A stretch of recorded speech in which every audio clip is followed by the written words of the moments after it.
I want to tell you something that might be uncomfortable. You're not the one making most of your decisions.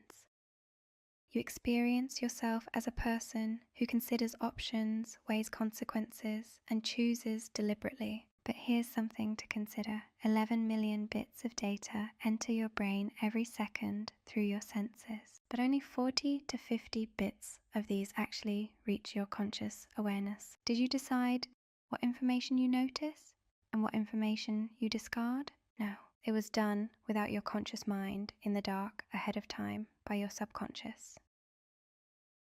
Somewhere between 90 and 95% of your behavior is driven by processes you have no conscious access to, patterns laid down before you had language, responses installed by experiences you may not even remember, software running in the background of everything you do. So here's my question. How do you know what information you are getting? Do you know which bits you left out? Do you know how your filtration system is working? What if you needed one of the bits you overlooked? What if one of the bits you focused on was not actually that important? Let me introduce you to the system deciding what happens to you. It is called the subconscious mind. It is a mechanism, and once you understand how it works, you will never look at your decisions, your relationships, or your life the same way again.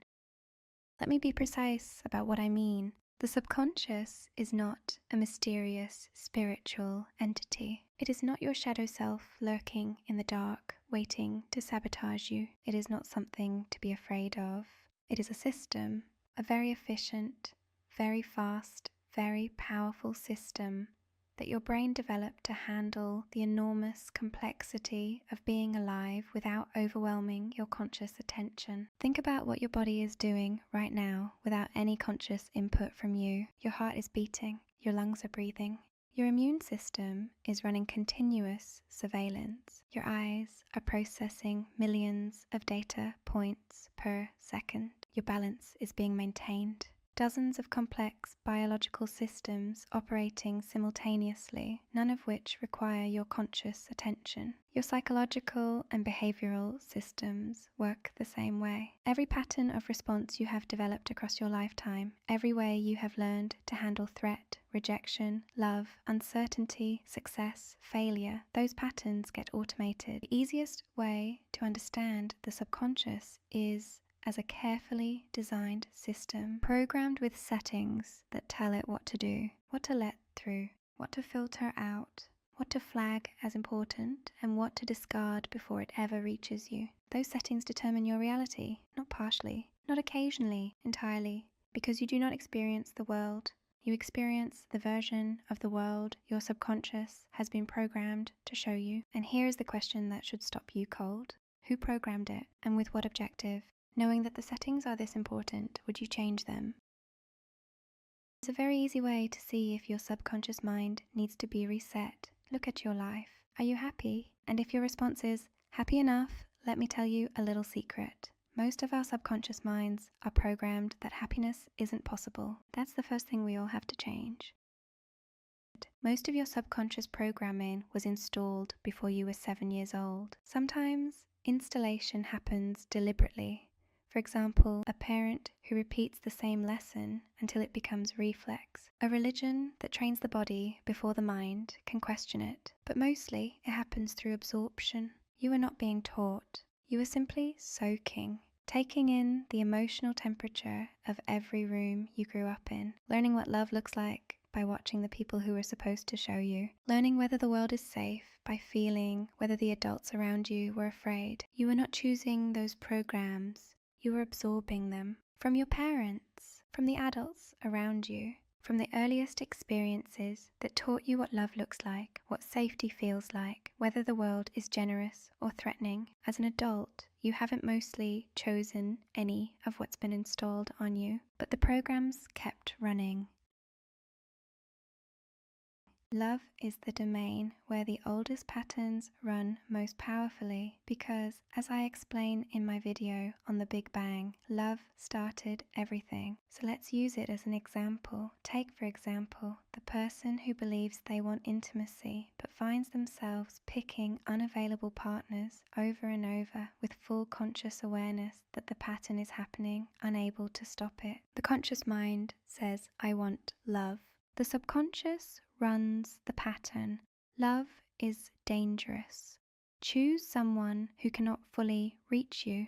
The person who self-sabotages at the moment of genuine connection, who finds a reason to leave or a reason to fight, right when something real was beginning to form. The conscious mind says, I don't know why I did that.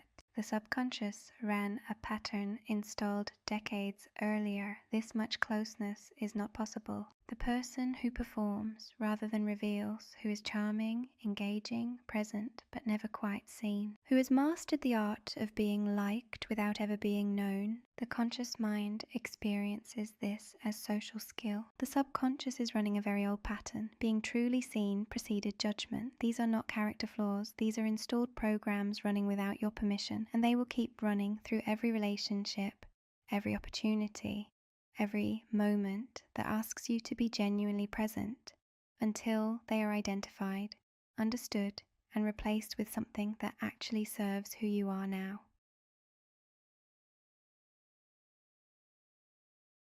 So, if the subconscious is running the show, where does that leave you? It leaves you with the one thing the subconscious cannot do on its own: observe, notice, and direct. Our consciousness is often called awareness for a reason. The conscious mind is the part of you that can step back and notice the pattern, that can say, there it is again, that thing I keep doing, that response that doesn't match what I actually want. That noticing is extraordinarily valuable.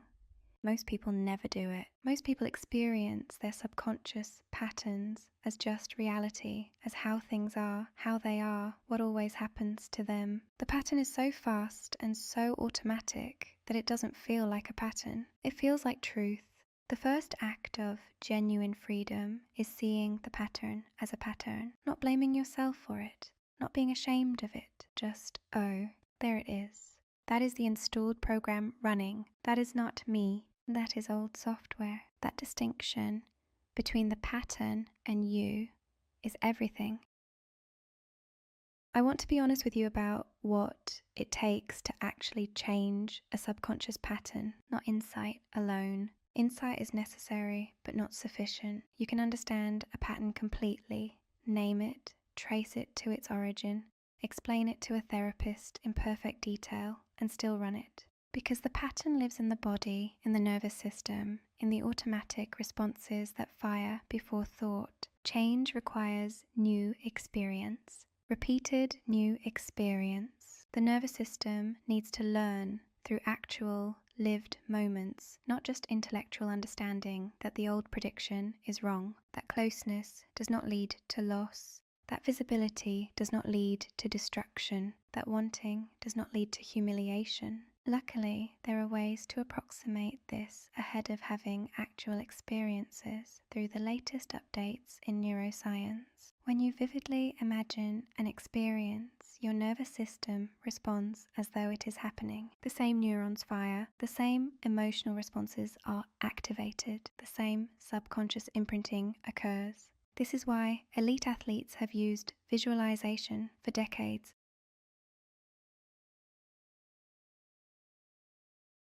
The mental rehearsal is not preparation for the experience. It is the experience registered at the level where your programming lives, which means you do not have to wait for life to deliver you the corrective experience. You can begin delivering it to yourself at first with guidance. There are many ways to have these experiences, including with me. This is what meditation does. This is what visualization does. This is what New Intelligence is designed to do. We want to give your nervous system new experiences to learn from, new predictions to build on, new evidence that the old pattern is no longer true. I can help you with all of this if you'll continue to trust me. But this is slow work. It is not linear. The old pattern will reassert itself many times before the new one takes hold. If you want to change and are willing to believe it's possible, that's the most important thing.